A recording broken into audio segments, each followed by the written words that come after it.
자, 6단원 진달래꽃, 가시리꽃 시작합시다.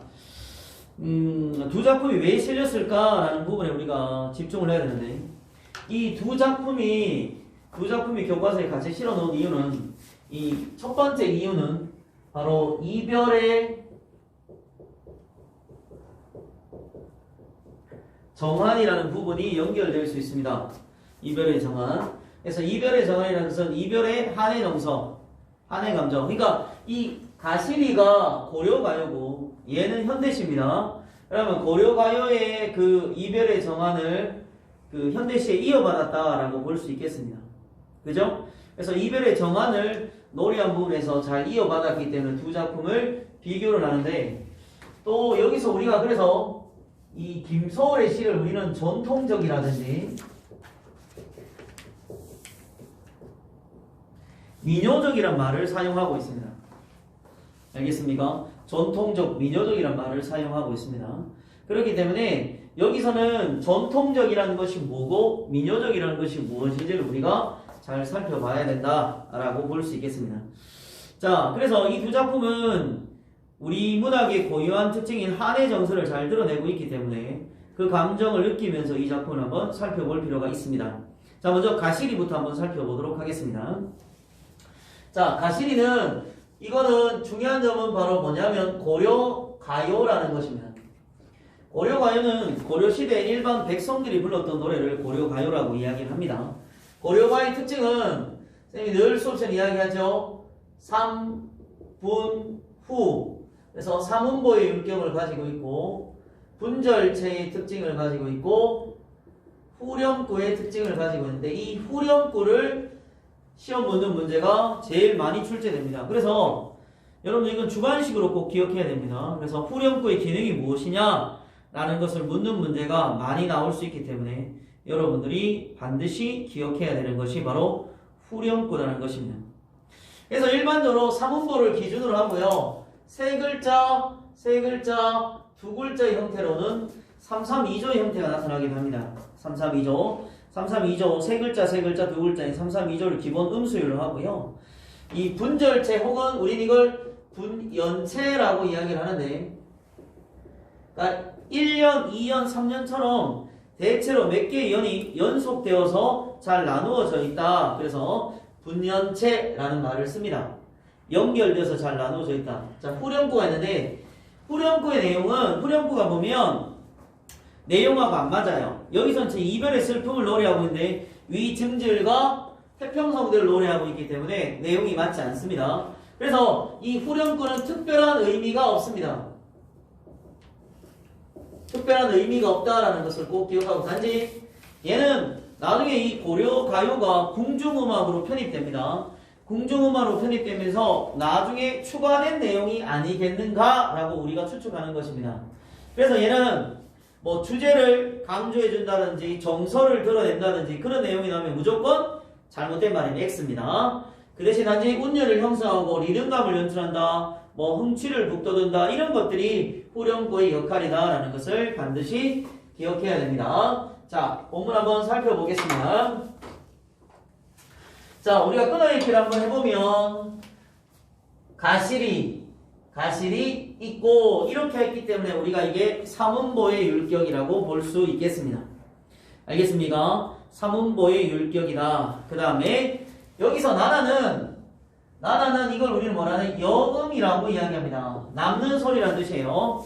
얘는 그냥 흥을 돋우기 위해서 사용되는 거기 때문에 해석할 필요는 없습니다. 자, 그럼 보세요.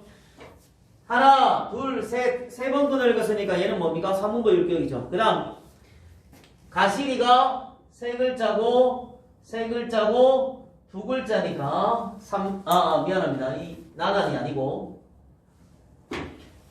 여기에 2가 와야 되니까 332조의 형태가 나타난다. 그렇게 볼 수 있는 겁니다. 알겠습니까? 332조 형태를 나타내고. 자, 그래서, 이 가시리는 원래 가시리 있고라는 말과 같은 뜻이에요. 글자 수를 맞추기 위해서 가시리로 줄인 건데, 해석을 하면 가시렵니까? 나를 버리고 가시렵니까? 이렇게 이야기를 하고 있습니다. 우리가 문법 시간에 이야기했죠. 뭐에는 고가 사용되면 의문문의 형태를 띠는 겁니다. 알겠습니까? 나를 버리고 가시렵니까? 그래서 여기서는 1년에서는 원망에 찬 애원이다 라고 이야기할 수 있습니다. 원망에 찬 애원. 그래서 나를 버리고 진짜 가십니까? 라고 이야기를 하고 있는 것입니다. 자, 그 다음 위증절과 태평성대 후렴구라고 이야기했습니다. 내용하고 전혀 맞지 않습니다. 알겠습니까? 그런 것들 꼭 기억하기 바랍니다. 후렴구의 어떤 그 역할을 묻는 것은 반드시 출제됩니다. 알겠지? 꼭 출제되니까 여러분들이 반드시 후렴구의 역할은 반드시 기억해야 된다라는 것을 이해해야 됩니다. 여기서는 왕을 칭송하고 임금의 덕이 태평성대를 이룰 정도로 높다라고 칭송하는 내용이기 때문에 이 내용은 결국 어떻게 보면 백성들의 어떤 태평성대를 염원하는 마음도 들어가 있다라고 우리가 학습 활동을 통해서 보면 확인할 수 있겠습니다. 자, 그 다음 날러는 어디 살라하고 우리가 국외음화 현상 배웠잖아요. 그죠? 국외음 현상. 디귿 다음에 이가 오면 지읒이나 치읒으로 바뀝니다. 오늘날에는. 그럼 이 당시에는 이거는 이제 중세 국어로 기록되어 있으니까 조선시대에는 국외음화를 지금 아직까지 적용하지 않았다라는 것을 알 수 있습니다. 알겠습니까? 날러는 어디니까 이거는 뭐가 됩니까? 어찌가 되겠죠. 그죠? 그지? 어찌. 그러니까 오늘날 따지면 그냥 어찌 이렇게 되는 거죠. 어찌 살라하고 버리고 가시리고 가시렵니까? 그러면 이거는 결국 이 이연에서는 결국 원망의 고조라고 볼 수 있는 원망이 더 커지고 있는 모습이 드러나는 겁니다. 알겠습니까? 원망의 고조가 나타나고 있습니다. 그 다음 잡사와 붙잡아 두어리 말인 두고 싶지만 선하면의 뜻은 뭐냐면 서운하면 이런 뜻이에요. 서운하면 자 서운하면 아니 올세라 라고 이야기를 쓰고 있습니다. 여기서 여러분들이 요 리을세라 요거만 두렵습니다 라는 뜻을 나타내고 있습니다. 자 리을세라가 뭐뭐 두렵습니다 이 뜻을 가지고 있으니까 아니올세라는 것은 아니올까 두렵습니다 이렇게 해석이 되겠죠. 그러면 이 선남이 아니올세라는 이것은 결국 붙잡지 못하는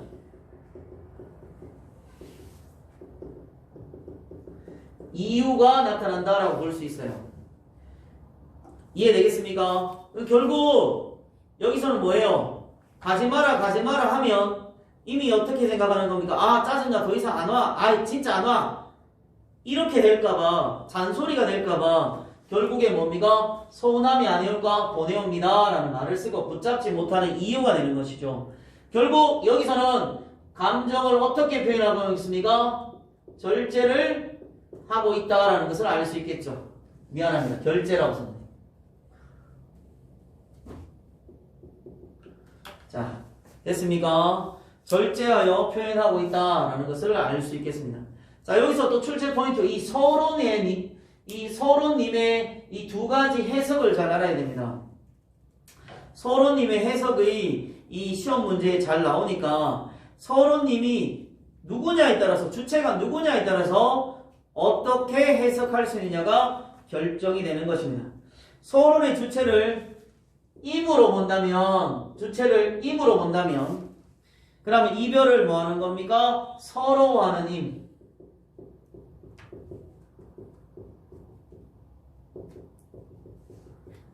이별을 서러워한 임을 보내옵나니 이렇게 해석을 할 수 있고 이거를 화자가 주체가 되어서 이야기를 하면 여기서는 뭐가 되는 겁니까? 내가 지금 뭐 하는 겁니까? 서럽다라는 것이죠. 그죠? 서러우니 나를 그럼 뭐 하는 겁니까? 나를 서럽게 하는 임이라고 해석할 수 있는 거예요.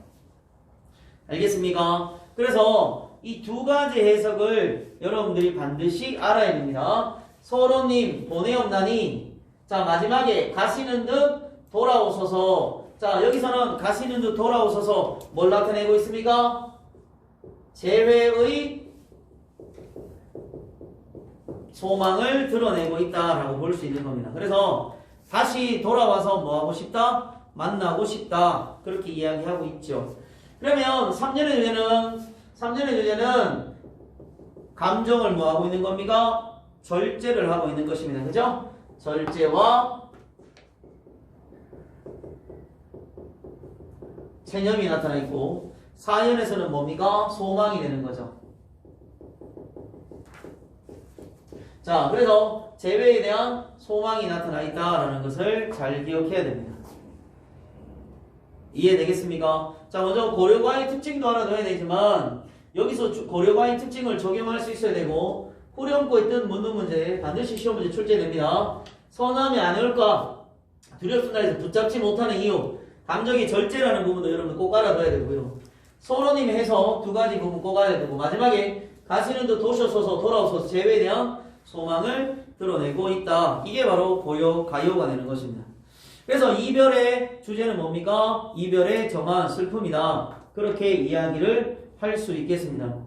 그래서 기승, 사연으로 되어 있기 때문에 기승형결의 구조로 되어 있고, 반복법을 사용하고 있습니다. 가시름이니까 가시름이 3번 반복되어 있죠. 그죠? 반복법을 사용해서 어떤 우리말의 애절한 부분이 잘 드러나고 있다라는 것을 기억해 놓기 바랍니다. 됐습니까? 자, 그러면 이거랑 이제 진달래꽃을 한번 비교해 보도록 하겠습니다.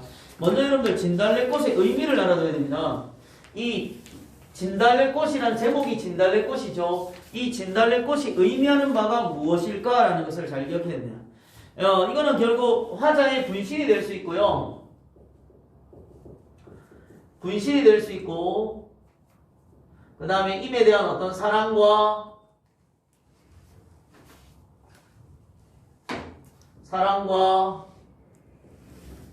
정열을 나타낼 수 있다라는 것입니다.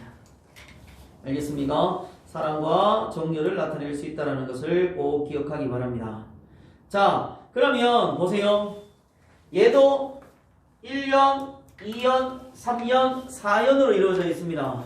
그죠? 1년, 2년, 3년, 4년으로 되어 있죠. 그죠? 그 다음에 운율을 잘 봐야 됩니다. 우리가 김소월의 시를 왜 전통적이냐면 한의 정서를 잘 이어받았기 때문에 전통적이고요. 왜 민요적이냐? 우리가 민요는 일반적으로 3음보, 4음보 율격을 많이 띄고 있는데, 자, 얘도 3음보 율격이죠? 얘도 봅시다. 나보기가 역겨워 가실 때에는 말없이 고이본에 들이우리다. 이렇게 3번 끈을 읽을 수 있습니다.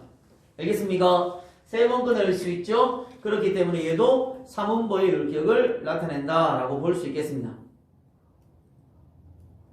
그 다음 또 운율적인 특징을 보면 나보기가 역겨워라는 글자는 하나, 둘, 셋, 넷, 다섯, 여섯, 일곱 7음절로 이루어져 있고, 하나, 둘, 셋, 넷, 5개, 그래서 5개, 말없이 고이본에도 7개, 들이우리다 5개이기 때문에 이 김소월의 시에서 가장 또 하나의 특징은 3음보의 율격도 나타나지만 이렇게 7글자, 5글자를 의도적으로 반복해서 7-5조라고 우리는 이렇게 이야기합니다. 알겠습니까?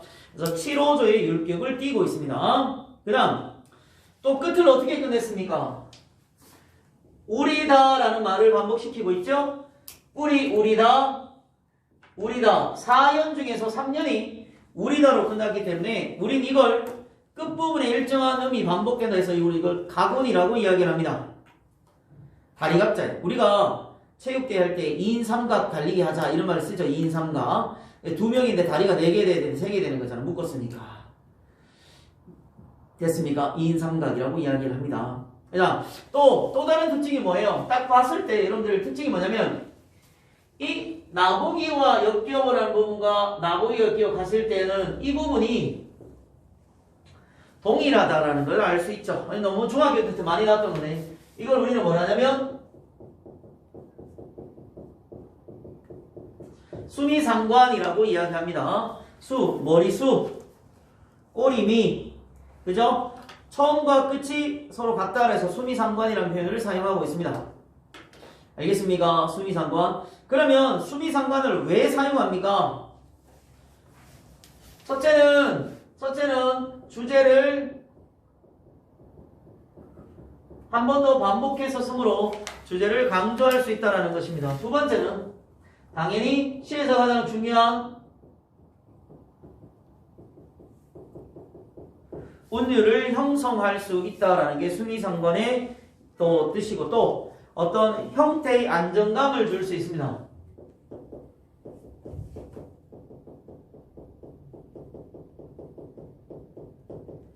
형태의 안정감을 줄 수 있기 때문에 우리는 의도적으로 수미상관을 사용하게 되는 것입니다. 이해되겠습니까? 자, 그래서 수미상관을 사용하고 있다. 자, 그럼 보세요. 진달래꽃에서 운율을 형성하고 있는 방법이 삼음보도 있고 7호조도 있고 가분도 있고 이렇게 수미상관을 사용해서 운율을 형성하기 때문에 김소월은 아주 운율적인 측면은 아주 잘 형성하고 있다, 잘 쓰고 있다는 것을 알 수 있겠죠. 자, 그러면 이별의 민요적이라는 말은 나올 수 있겠죠. 왜? 얘도 매듭보, 삼음보 율격이 나타나있죠. 여러분들 가시리랑 진달래꽃을 같이 실어놓은 이유는 결국 근본적으로 가시리와 진달래꽃의 공통점과 차이점을 묻는 문제가 반드시 출제된다는 것이죠. 그랬을 때 여러분들이 운율이라든지 주제적인 측면이라든지 이런 것들을 공통점을 여러분들 쉽게 찾아낼 수 있을 것이다. 그렇게 생각이 됩니다. 자, 본문 한번 봅시다. 나보기가 역겨워. 자, 그러면서 나가 누가 되는 겁니까? 화자가 되겠죠. 그죠? 화자가 되는 겁니다. 그러면 우리가 모의고 샀을 때 화자가 표면에 드러나 있다, 이런 말이 문제가 선택지에 많이 나옵니다. 그럼 여러분들 반드시 나라는 말이 있느냐 없느냐를 가지고 판단하면 됩니다. 알겠습니까? 나가 있느냐 없느냐를 판단하면 됩니다. 그래서 나보기가 역겨워 가실 때는, 자, 가신다면, 그러니까 이런 가실 때는이니까 이거는 뭡니까? 가정이 되겠죠. 그죠? 그래서 가정의 상황을 나타내고 있습니다. 자, 나보기가 역겨워 가실 때는 말없이 고이 보내드리리다. 자, 그러면 이거는 결국 뭐가 되는 겁니까? 전통적 여인상이죠. 그래서 순종과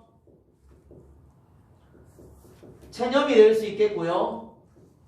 전통적 여인상이죠. 사랑하는 사람이 떠나가면 붙잡지만 못하고 고이 보내드리겠다는 표현을 사용하고 있기 때문에 그렇습니다.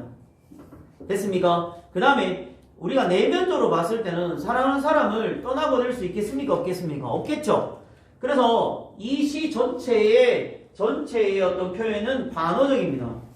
마음과 반대로 표현하는 것입니다. 알겠습니까? 그래서 반어적인 어떤 표현이다 라고 볼 수 있겠습니다. 그래서 1년의 주제는 사랑하는 사람이 떠나간다면 나는 말없이 뭐 해주겠다? 보내주겠다 라고 했으니까 1년에서는 체념입니다. 체념이 나타나는 것입니다. 그 다음 영변의 약사는 이 실제 지명입니다. 그래서 향토성, 실제 지명을 사용하고 있습니다. 그래서 향토성을 불러일으킵니다. 영변의 약사, 진달래꽃. 자, 이 진달래꽃이 화자의 분신이다. 그래서 얘들아, 시험 문제 보면 우리 시조 중에서 이런 시조가 있어요. 맷뻗을 가래 꺾고 보내노라 임의 손에. 기억납니까? 맷뻗을 골라 꺾고 임의 손에 보낸다. 그럼 맷뻗들이 화자의 분신이잖아요. 그래서 화자의 분신 찾는 문제도 시험 문제에 출제된 적이 있습니다. 그래서 화자의 분신이고 임에 대한 사랑을 나타낸다 라는 것을 꼭 기억하기 바랍니다. 아름따다 가실 길에 뿌리오리다. 이 아름따다 가실 길에 뿌린다. 이거는 불교의 어떤 산화공덕이라는 말이 있어요. 부처가 떠나갈 때 꽃을 뿌렸다고 이야기를 합니다. 알겠습니까? 그래서 어떤 산화공덕과 연결되는데 이 불교에서 그런 내용이 나오거든요. 그럼 이건 앞길을 뭐 하는 겁니까? 떠나간다는데 축복하겠다는 거죠. 그래서 이 산화공덕은 어떤 축복의 의미를 갖고 있는 겁니다. 속도 좋지요? 사랑하는 사람이 떠나간다는데 꽃을 뿌려서 축복한데 지금과는 좀 많이 다르죠. 지금 어떻게 됩니까? 머리 끄댕이를 잡든지 그죠? 뭐 싸우든지 그렇게 해야 되는데 전혀 그렇지 않은 모습을 나타내는 겁니다. 그래서 이연의 주제는 축원이 되는 겁니다. 이연의 주제는, 자, 가시는 걸음걸음 노인 그 꽃을. 자, 이 부분 보세요. 사뿐히 들여밟고 가시옵소서 이렇게 이야기하고 있어요. 사뿐이라는 것은 뭐가 되는 겁니까? 살짝이죠. 그죠? 들여밟는다는 것은 사투리인데 이 짓눌러 밟는 것을 우리는 들여밟는다 이런 말을 쓰고 있는 겁니다. 그럼 나를 밟고 가라. 그러면 사뿐이와 들여밟는다는 것은 얘는 어떻게 보면 역설적이라고 볼 수 있겠죠. 역설적 표현인 거고, 그럼 내가 그 밑에 깔리겠다는 말이 되겠죠. 희생입니다. 희생. 나를 밟고 가라. 희생하는 겁니다. 그래서 사뿐히 들여밟고 가시옵소서. 이 3년에서는 내가 님을 위해서 뭐 하겠다? 희생하겠다는 부분이 나타나고 있는 것이겠죠. 됐습니까? 그 다음 마지막 사연입니다. 나보기가 역겨워 가실 때는 죽어도 아니 눈물 흘리오리다. 자, 어떤 이 죽어도 아니 눈물 흘린다는 것은 슬퍼도 슬퍼하지 않는다는 거죠. 그래서 이런 걸 한자성어로 A 불비의 자세라고 이야기합니다. A 불비의 자세예요. 슬픔을 참고 있는 것입니다. 그런데 매우 슬픈데 그것을 참는다니까 여기서 제일 중요한 키포인트가 시험에 잘 출제되는 게 바로 뭐냐면 반어법이에요. 반어법. 그래, 우리 반어법의 예문 문제 나올 때 역설법하고 섞어서 나오면 잘 못 찾는 경우들이 많습니다. 알겠습니까? 그래서 현재 우리 문학책의 반어법은 그 김소월의 시 중에서 보면 이전노라라는 시가 있어요. 알겠지? 그대가 오시면 나에게 물으신다. 나는 당신을 잊었노라 말하리라. 이렇게 이야기하는 겁니다. 사랑한 사람을 잊었다고 말할 수는 없겠죠. 그 다음에 두 번째, 황동규의 즐거운 편지입니다. 그대를 생각하는 일은 사소한 일이다 라는 표현을 쓰고 있어요. 그런 것들이 반어적인 표현들의 대표적인 예들입니다. 알겠습니까? 그래서 반어법 찾는 것들은 시험 문제에 많이 출제됩니다. 그래서 내가 슬픔을 참아내겠다. 그래서 사연은 인고, 참아내겠다는 인고의 의지다 라고 주제를 선정할 수 있겠습니다. 자, 그래서 1년에서는 체념이 나타났고 2년에는 축복, 3년에서는 희생, 4년에서는 인고가 나타나 있는 것이죠. 자, 그래서 떠나가는 상황을 가정에서 표현했지만 이별의 슬픔을 노래하고 있죠. 그죠? 그래서 이별의 정한을 노래하고 있는 것이 주제가 되고요. 결국 또 각 연에 보면 1행은 2음보로 구성되어 있고 2행은 1음보, 3행은 3음보로 구성되어 있습니다. 그죠? 그래서 호흡을 달리하는 거죠. 행에 따라서 읽는 속도를 다르게 해서 어떤 리듬 변화를 주고 있는 것도 특징이라고 볼 수 있겠습니다. 자, 그래서 진달래꽃과 이 가시리는 어떤 이별의 정한이라는 주제적인 측면도 잘 이어받았고 미녀적인 음보적인 율격도 비슷하고 여성적 어조의 그런 한의 모습이 잘 드러난 작품이다 라고 볼 수 있겠습니다. 그래서 여기서 중요한 거는 삼음보와 보편적 정서인 한의 정서, 이별의 정서 이런 것들 잘 기억해야 된다 라고 볼 수 있겠습니다. 그 다음에 이제 학습활동에 보면 학습활동에 우리 다른 시들이 출제되고 있는데 거기 보면 신아리랑이라는 작품이 실려져 있어요. 자, 한번 넘겨보세요. 46페이지 한번 살펴보겠습니다. 자, 46페이지 한번 펴봅니다. 자, 보면 넘겨라. 46페이지. 자, 끊어읽기 해봅시다. 아리랑, 삐끔 치세요. 아리랑, 아라리요. 몇 음보 율격입니까? 3음보 율격입니다. 그 다음 아리랑 고개로 넘어간다. 나를 버리고 가시는 님은 심리도 못 가서 발병난다. 자, 그래서 3음보의 상황이고 공통점은 둘 다 이별의 상황이 실려져 있다라는 것을 알 수 있겠습니다. 이별의 상황이 나타나 있고 그래서 가시리꽃은 가시리는 대응 방식이 어떻습니까? 붙잡으면 마음 상할까 안 올까 두려워서 보내주고 진달래꽃은 꽃을 뿌려주고 신아리랑은 어떻습니까? 발병 난다라고 이야기했죠. 원망과 불행입니다. 이게 중요합니다. 원망과 불행이 나타나고 있다. 자, 그런 공통점이 그런 마음이 있고 속마음은 빨리 돌아오기를 바란다는 것이고 진달래꽃은 떠나지 말라는 것이고 그다음 신하리랑도 내 곁에 머물기를 바라는 내용으로 이루어져 있다. 그래서 이 세 작품의 공통점들을 여러분들이 잘 기억하면 되겠습니다.